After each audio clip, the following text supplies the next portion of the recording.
근데 그게 얼마까지 떨어졌어? 9억까지 떨어졌어. 4분의 1. 지금은 땅값이 엄청 올랐지. 얼마 대출해 준대 그랬더니 25억까지는 해준대. 돈 한 12억 들어갔는데 25억이면 이거 돈 남는 장사네? 근데 이거 1원도 인정이 안 된다는 얘기야. 땅이 408평인데 일반 상업지역입니다. 그런데 감정가가 얼마냐면 그 당시에도 37억 8억 정도 돼요. 엄청 큰 돈이지. 근데 그게 얼마까지 떨어졌어? 9억까지 떨어졌어. 몇 프로? 26%, 4분의 1. 근데 결국은 입찰 몇 명 들어간지 아세요? 우리만 들어갔어요, 우리만. 저거는 워낙 중요한 사건에서 제가 현장에 갔지. 들어가 봤는데 딱 요 상태야. 컵하기 공사를 하고 저기 한 12m 정도 들어갔어요. 거기에 지하 공사하려고. 그리고 H빔 저렇게 박은 사건이에요. 유치권 신고했거든요. 그러면 요거 딱 보고 저거 유치권이 인정될까? 이걸 우리가 판단을 해야 돼. 유치권 신고했으면 은리건설 2억 4,500만 원. 건설 사업 요것만 6억 4천 정도 돼. 토건 의사예요. 그러니까 지으려면 건축업자는 건축물 짓는 거지만 또 땅 파는 건설회사가 따로 있어요. 그죠? 그거 못 주었다고. 실제 못 줬대. 유치권 주장했어. 근데 이거 1원도 인정이 안 된다는 얘기예요. 우리 항소심까지 갔는데 저 사람들 나중에 우리한테 소송했어요. 근데 우리가 1심, 2심 다 이겼어. 성립이 안 된다고. 사회통념상 독립한 건물이라고 볼 수 없는 정착물. 정착물은 아까 콘크리트로 이렇게 한 것도 들어간다고 하지만 H빔도 마찬가지예요. 토지에 설치한 상태에서 공사가 중단된 경우에 위 정착물은 토지 뭐에 부하다? 부합물에 불과하여 이러한 정착물에 대하여 유치권을 행사할 수 없는 것이고, 그죠? 부합물이 되기 때문에 나중에 어떤 문제까지 쓰냐면 아까 우리 H빔 있죠? 요것도 우리가 갖고 왔어. 이거 매각에서 제외됐거든. 근데 결국은 소유권이 누구한테 귀속이 된다? 낙찰자한테. 그래서 우리가 여기 한 35개 정도 되는 건데 나중에 다 뽑아가지고 이거 팔았어요. 업자들한테. 개당 그때 한 80만 원씩인가 받고 처분했어. 이게 스토리가 아주 재밌어요. 저기가 일반 상업지역인데 400평이 좀 넘어요. 포천 소울읍이 포천의 강남이라고 생각하시면 돼요.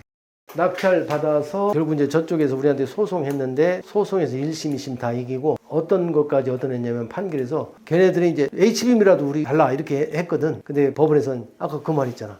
야, 이건 토지의 부합물이야. 토지의 뭐라고? 부합물이야. 그래서 소유권을 판결로서 우리가 인정받아서 그때 이제 뽑아서 우리가 팔았지. 여기에 어떻게 처리하신 거예요? 응? 처리를 어떻게 하신 거예요? 저게 이제 그래서 소송은 우리가 제기를 안 하고 원래 이제 소송을 할 걸로 예상하고 이제 들어갔는데 의외로 쟤들이 없어. 가보니 현장에 이렇게 담은 쳐놨는데 문이 다 열려 있고 그 다음에 이제 뭐가 있었냐면 거기에 컨테이너 박스가 하나 있었어. 거기다 뭐 기거하는지. 이제 낙찰 받고 난 후에 내가 과감하게 어떻게 했냐. 컨테이너 박스를 밖으로 내놔버렸어 그냥. 그리고 우리 걸 넣었지. 그리고 이제 우리가 용역회사에서 사람을 하나 사가지고 한 달에 250만씩 줬어요. 사람을 지키게 했어. 그렇게 한 달 정도 있다가 걔네들이 소송을 제기한 거야. 소송. 이제 아주 저게 뒷얘기가 많아요. 소송 제기했는데 1심에서 유치권 존재하지 않는다. 2심도 존재하지 않는다. 1, 2심 다 이렇게 끝났다니까. 거기다가 H빔은 또 누구 거다? 낙찰자 거다. 그리고 이제 그 뒤에 완전히 대법원까지는 안 갔지. 포기하고 우리가 그때 이제 처분을 한 사건이야. 지금 여기 갈비집 하고 있다니까요. 이 당시 이제 에피소드가 많은 게 뭐냐면 처음에는 낙찰 대금을 대출해달라고 했더니 수협에서 안 해줬어. 왜 안 해주냐고 물어보니까 여기 지금 건물이 있어요? 없어요? 없잖아.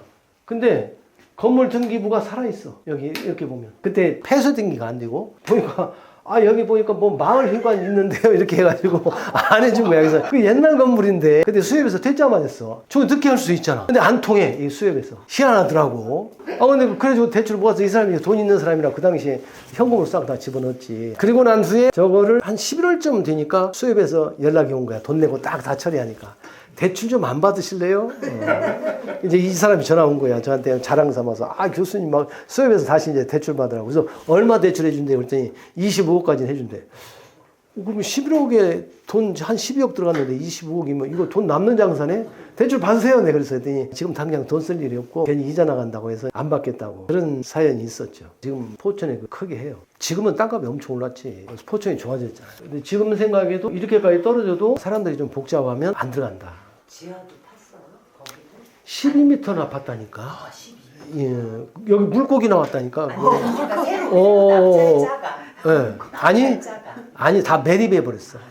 예, 그래 2층짜리 건물 지었어. 왜냐면 돈 들어가니까. 원래는 이제 10층짜리 지하 3층, 지상 10층짜리 빌딩 지으려고 이거 허가받은 거거든.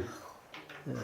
그 현장 가보니까 그 당시에 공사 개요가 이렇게 있잖아. 이건 내가 처음부터 끝 마무리까지 다 진두지휘를 했던 사건이야. 근데 거기에 유치권 판결이 있다는 내용은 뭐죠?